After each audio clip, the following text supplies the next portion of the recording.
Limited overs క్రికెట్లో ఎలా ఆడతారు? మ్యాచ్కొచ్చి 2 ఇన్నింగ్స్. ఫస్ట్ ఇన్నింగ్స్ వాళ్ళు ఇచ్చిన టార్గెట్ని సెకండ్ ఇన్నింగ్స్ వాళ్ళు చేస్ చేస్తే విన్, చేయలేకపోతే లూస్. ఇలా సింపుల్గా ఉంటుంది limited overs cricket. But test cricket is very complex. కానీ రూల్స్ తెలుసుకుంటే టెస్ట్ క్రికెట్ చాలా ఇంట్రెస్టింగ్గా ఉంటుంది T20 ఆడియో ఫార్మాట్స్ కంటే. ఇది 5 రోజుల ఆట. రోజుకొచ్చి 3 సెషన్లు ఉంటాయి. ఒక సెషన్ వచ్చి 2 గంటలు ఉంటుంది. అలా మొత్తం 3 సెషన్లు 6 గంటలు ఆడతారు. సెషన్కి బ్రేక్స్ ఉంటాయి. ఒక సెషన్ కంప్లీట్ అయితే 20 నిమిషాలు టీ బ్రేక్ ఇస్తారు. అదే లంచ్ టైంలో కంప్లీట్ అయితే 40 నిమిషాలు లంచ్ బ్రేక్ ఇస్తారు. ఇక డ్రింక్స్ బ్రేక్స్ అనేవి ప్రతి సెషన్లో కామన్. ఒక సెషన్కి వచ్చి మ్యాక్సిమం 30 ఓవర్స్ వేస్తారు. అయితే ఈ టెస్ట్ క్రికెట్కి లిమిటెడ్ ఓవర్స్ క్రికెట్కి చాలా డిఫరెన్స్ ఉంటుంది. అందులో 2 రివ్యూలే ఉంటే ఇందులో 3 రివ్యూలు ఉంటాయి. అందులో వైడ్ రూల్స్ చాలా స్ట్రిక్ట్గా ఉంటాయి. ఇందులో అలా కాదు. ఎంతలా అంటే లెగ్ సైడ్ నుంచి బాల్ వెళ్ళినప్పుడు అందులో వైడ్ ఇస్తారు, కానీ ఇందులో అది నార్మల్ డెలివరీ. టెస్ట్లో వైడ్ బాల్స్ అనేవి చాలా రేర్, బాగా వైడ్గా వేస్తే తప్ప. అందులో నో బాల్ వేస్తే ఎక్స్ట్రాగా ఒక రన్ ఇచ్చి నెక్స్ట్ బాల్ ఫ్రీ హిట్ ఇస్తారు, కానీ ఇందులో ఎక్స్ట్రాగా ఒక రన్ మాత్రమే ఇస్తారు, ఫ్రీ హిట్ ఉండదు. మ్యాచ్ ఎక్కడి దాకా వచ్చిందో తెలుసుకోవడానికి అందులో ఓవర్స్ని చూస్తే ఇందులో డేస్ అండ్ సెషన్స్ని చూస్తారు. అందులో టార్గెట్ని చూస్తే ఇందులో లీడ్ అండ్ ట్రయల్ని చూస్తారు. అయితే అసలు ఈ లీడ్ అంటే ఏంటి, ట్రయల్ అంటే ఏంటి, అలాగే డిక్లరేషన్, ఫాలో ఆన్, ఇలా అన్ని రూల్స్ తెలిస్తేనే అర్థమవుతుంది ఎలా ఓడించి గెలుస్తారో, ఎలా డ్రా అవుతుందో. కానీ రూల్స్ అన్నీ తెలియాలంటే వీడియోని ఎక్కడా స్కిప్ చేయకుండా చూడాలి. ఈ టెస్ట్ క్రికెట్లో మొత్తం 4 ఇన్నింగ్స్ ఉంటాయి. ఒక్కో టీం 2 ఇన్నింగ్స్లు ఆడతాయి. ఒక ఇన్నింగ్స్ కంప్లీట్ అవ్వాలంటే ఆల్అవుట్ చేయాలి. T20 ఆడియోల్లో ఆల్అవుట్ అవ్వనప్పుడు ఓవర్స్ అన్నీ కంప్లీట్గా వేస్తారు. కానీ టెస్ట్ ఫార్మాట్లో ఓవర్స్కి లిమిట్ అనేదే ఉండదు. అందుకే ఈ డిక్లరేషన్ రూల్ని తీసుకొచ్చారు. బ్యాటింగ్ టీం వాళ్ళు సరిపోయేంత రన్స్ చేశాము అనుకున్నప్పుడు వాళ్ళ ఇన్నింగ్స్ని డిక్లేర్ చేసి అపోనెంట్ టీంకి బ్యాటింగ్ చేసే అవకాశాన్ని ఇస్తారు. ఇది డిక్లరేషన్ అంటే. ఒక బౌలర్ ఇంటెన్షన్ ఎలా ఉంటుందంటే T20స్లో బ్యాట్స్మెన్ షాట్ ఆడకూడదు అన్నట్టు బౌలింగ్ చేస్తాడు, కానీ టెస్ట్లో షాట్ ఆడాలి అన్నట్టు బౌలింగ్ చేస్తాడు. ఎందుకంటే అలా వేయకపోతే బ్యాట్స్మెన్ బాల్ని కెలకడు, శుభ్రంగా వదిలేస్తాడు. బౌలర్ వికెట్ కోసం బ్యాట్స్మెన్ని టెంప్ట్ అయ్యేలా చేస్తాడు, బ్యాట్స్మెన్ రన్స్ కోసం షాట్ ఆడాలని చూస్తాడు. అందుకే ఫీల్డ్ సెటప్ కూడా షాట్ ఆడడానికి అనుకూలంగా పెడతారు. బ్యాట్స్మెన్ టెంప్ట్ అయ్యే షాట్ ఆడాడంటే బాల్ ఎడ్జ్ తీసుకుని కీపర్కి వెళ్ళిపోతుంది, because of the swing. Test క్రికెట్లో ఇదే మేజర్ ఫ్యాక్టర్. టెస్ట్ బాల్స్ ఎలా తయారు చేస్తారంటే స్వింగ్కి అనుకూలించేలా థ్రెడ్డింగ్ చేస్తారు సీమ్ దగ్గర. ఆ బాల్ సర్ఫేస్ కూడా హార్డ్గా తయారు చేస్తారు, అందుకే ఎక్కువ ఓవర్స్ స్వింగ్ అవుతుంది. ఒకవేళ బ్యాట్స్మెన్ టెంప్ట్ అవ్వట్లేదు అన్నప్పుడు బౌలర్ ఒక గుడ్ లైన్ అండ్ లెంత్ వేస్తాడు. ఆ లైన్ అండ్ లెంత్ ఎలా ఉంటుందంటే బాల్ అవుట్ స్వింగ్ అయ్యి వికెట్లకి దూరంగా వెళ్తుందో తెలియదు, లేదా ఇన్ స్వింగ్ అయ్యి వికెట్లకి తగులుతుందో తెలియదు. సో ఇలాంటి టైంలో బ్యాట్స్మెన్ బాల్ని ఖచ్చితంగా ఆడాలి, కాబట్టి డిఫెన్స్ చేస్తాడు. ఈ ప్రక్రియలోనే బాల్ ఎడ్జ్ తీసుకునే అవకాశాలుంటాయి. అందుకే టెస్ట్లో స్లిప్ ఫీల్డర్స్ని ఎక్కువగా పెడతారు. ఫీల్డింగ్ కూడా చాలా దగ్గరగా ఉంటుంది. 30 యార్డ్ సర్కిల్ బయట ఇద్దరే ఉంటారు T20స్లో పవర్ ప్లే లాగా. అయితే లిమిటెడ్ ఓవర్స్ క్రికెట్లో ఫీల్డ్ రిస్ట్రిక్షన్స్ ఉంటాయి. కొన్ని ఓవర్స్ వరకు పవర్ ప్లే ఫీల్డింగ్ ఉంటుంది, అంటే ఫీల్డ్ సెటప్ క్లోజ్గా ఉంటుంది. కొన్ని ఓవర్స్ తర్వాత పవర్ ప్లే అయిపోయి ఫీల్డ్ సెటప్ ఓపెన్గా ఉంటుంది. కానీ టెస్ట్ క్రికెట్లో ఇలాంటి ఫీల్డ్ రిస్ట్రిక్షన్స్ ఉండవు. ఎప్పుడు కావాలంటే అప్పుడు ఫీల్డ్ సెటప్ ఓపెన్గా పెట్టుకోవచ్చు, క్లోజ్గా పెట్టుకోవచ్చు. ఇక బేసిక్స్ అయిపోయాయి, అసలైన రూల్స్ మొదలు పెడదాం. ఈ రూల్స్ అర్థం కావాలంటే ఎగ్జాంపుల్స్తో చెప్పాలి, అందుకే 2 ఎగ్జాంపుల్స్లో చెప్తా. ఇవి క్లియర్గా వింటే టెస్ట్ క్రికెట్ మీద ఒక క్లియర్ ఐడియా వచ్చేస్తుంది మీకు. ఇండియాకి ఆస్ట్రేలియాకి టెస్ట్ మ్యాచ్ జరుగుతుందనుకుందాం.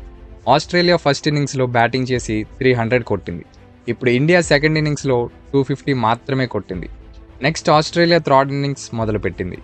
ఇండియా కంటే ఆస్ట్రేలియా 50 రన్స్ ఎక్కువలో ఉంది కాబట్టి ఆస్ట్రేలియా లీడ్ బై 50 రన్స్ అని అంటారు. అలాగే ఇండియా తక్కువలో ఉంది కాబట్టి ఇండియా ట్రయల్ బై 50 రన్స్ అంటారు. లీడ్ అంటే ఎక్కువ, ట్రయల్ అంటే తక్కువ. ఇప్పుడు లీడ్తో కలిపి ఎంతైతే ఈ థర్డ్ ఇన్నింగ్స్లో ఆస్ట్రేలియా స్కోర్ చేస్తుందో అదే టార్గెట్. సపోజ్ 200 కొడితే లీడ్తో కలిపి 250 టార్గెట్. సపోజ్ ఆస్ట్రేలియా లీడ్లో కాకుండా ట్రయల్లో ఉంటే అప్పుడు టార్గెట్ 150 అవుతుంది. కానీ ఇక్కడ లీడ్లో ఉంది కాబట్టి టార్గెట్ 250. ఇప్పుడు ఇండియా ఫోర్త్ ఇన్నింగ్స్లో 250 టార్గెట్ని చేస్తే గెలిచినట్టు, చేయలేకపోతే ఓడిపోయినట్టు మాత్రం కాదు. చేయలేకపోతే అటు ఆస్ట్రేలియా గెలిచినట్టు కాదు, ఇటు ఇండియా ఓడిపోయినట్టు కాదు, మ్యాచ్ డ్రా అయినట్టు. మ్యాచ్ గెలవాలంటే ఒకటి టార్గెట్ అయినా చేయాలి, లేదా ఆల్అవుట్ అయినా చేయాలి. సో ఇక్కడ ఆస్ట్రేలియా గెలవాలంటే ఇండియాని ఆల్అవుట్ చేయాలి. అదే ఇండియా గెలవాలంటే టార్గెట్‌ని కంప్లీట్ చేస్తే చాలు. ఇన్నింగ్స్‌ని డేస్ ప్రకారంగా చెప్పలేదు. కానీ డేస్ పరంగా చూస్తే యావరేజ్‌గా ఫస్ట్ ఇన్నింగ్స్ కంప్లీట్ అవ్వడానికి 1½ డేస్ పడుతుంది. సెకండ్ ఇన్నింగ్స్ కూడా మాక్సిమం అంతే. అలా 3 డేస్ కంప్లీట్ అవుతాయి. ఆ తర్వాత థర్డ్ ఇన్నింగ్స్ ఫాస్ట్‌గా 1 డేలో అయిపోతది. ఇక మిగిలిందంతా ఫోర్త్ ఇన్నింగ్సే. ఇన్నింగ్స్ ఎగ్జాక్ట్‌గా ఇన్ని డేస్‌లోనే అవుతాయని కాదు. అప్రాక్సిమేట్‌గా అలా చెప్పాను. అంతకంటే ఫాస్ట్‌గా అవ్వచ్చు లేదా స్లోగా అవ్వచ్చు. India versus Bangladesh. India first batting. మొదటి రోజంతా ఆడింది. బంగ్లాదేశ్ వాళ్ళు అతి కష్టంతో ఇండియాని రెండో రోజున 450కి ఆల్అవుట్ చేశారు. రెండో రోజు పూర్తవడానికి ఇంకా ఒక సెషన్ మాత్రమే ఉంది. బంగ్లాదేశ్ బ్యాటింగ్ మొదలుపెట్టిన కొన్ని ఓవర్స్కే ఫస్ట్ వికెట్ని కోల్పోయింది. అయితే బంగ్లాదేశ్ తెలివిగా నెక్స్ట్ బ్యాట్స్మెన్ని కాకుండా ఒక బౌలర్ని పంపింది. లైనప్లో అంతమంది బ్యాట్స్మెన్స్ ఉన్నా కానీ బౌలరే ఎందుకొచ్చాడంటే ఇది ఒక స్ట్రాటజీ. వికెట్స్ని కాపాడుకోవడానికి వాడే స్ట్రాటజీ. ఎప్పుడైనా ఒక ఇన్నింగ్స్ డే కంప్లీట్ అయిపోతున్నప్పుడు స్టార్ట్ అయితే ఆ ఇన్నింగ్స్కి సరైన స్టార్ట్ రాదు. ఎందుకంటే డే కంప్లీట్ అయిపోతుంది కాబట్టి వెలుతురు సరిగ్గా ఉండదు.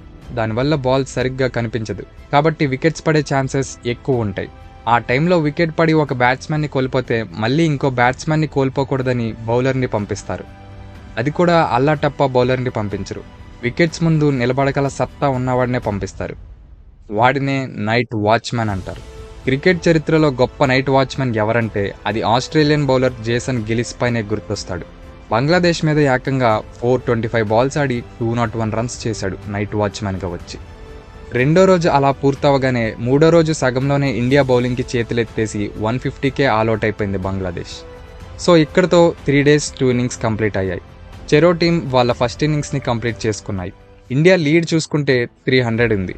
అది యావరేజ్గా ఒక ఇన్నింగ్స్ స్కోర్తో సమానం. రిమైనింగ్ ఆట చూసుకుంటే 2 రోజుల్లో ఇంకో 2 ఇన్నింగ్స్లు ఆడాలి. సో ఇలాంటి టైంలో ఇండియా ఫాలో ఆన్ అనే స్ట్రాటజీని యూజ్ చేస్తుంది. నార్మల్గా అయితే ఇప్పుడు థర్డ్ ఇన్నింగ్స్లో ఇండియా వాళ్ళ సెకండ్ ఇన్నింగ్స్ని స్టార్ట్ చేయాలి. కానీ ఫాలో ఆన్ వల్ల బంగ్లాదేశ్ వాళ్ళ సెకండ్ ఇన్నింగ్స్ని స్టార్ట్ చేస్తుంది. ఇండియా ఎందుకు ఇలా చేస్తుందంటే బంగ్లాదేశ్ ఫాస్ట్గా వికెట్స్ కోల్పోయింది కాబట్టి మళ్ళీ వెంటనే ఆడిస్తే మళ్ళీ ఫాస్ట్గా వికెట్స్ పడతాయని ఇలా చేస్తుంది. అయితే ఈ ఫాలో ఆన్ స్ట్రాటజీ ఎప్పుడు ఎలిజిబుల్ అవుతుందంటే మినిమం లీడ్ 200 రన్స్ ఉండాలి. అప్పుడే ఫాలో ఆన్ చేసుకోవచ్చు. కానీ ఏ టీము కూడా 200 లీడ్తో రిస్క్ చేయలేదు. మినిమం 300 లీడ్ ఉంటే ధైర్యంగా ఫాలో ఆన్ ఆడిస్తుంది. సో ఇప్పుడు బంగ్లాదేశ్ వాళ్ళు సెకండ్ ఇన్నింగ్స్లో 300 స్కోర్ చేస్తే ఇండియాతో సమానమైనట్టు. ఆ 300 తర్వాత చేసిన స్కోర్ అంతా టార్గెట్ అవుతుంది. కానీ ఇండియా మ్యాచ్ని అక్కడ దాకా రానివ్వదు. 300 లోపే ఆల్అవుట్ చేసేస్తుంది. దాంతో ఇండియా రెండోసారి బ్యాటింగ్ చేయకుండానే మ్యాచ్ని గెలుస్తుంది. సో ఇలా ఉంటుంది test cricket. Next time test matches వచ్చినప్పుడు ఈ రూల్స్‌ని గుర్తుంచుకొని చూడండి. చూసే కొద్దీ అర్థమవుతది. చూసే కొద్దీ ఇంట్రెస్ట్ పెరుగుతది.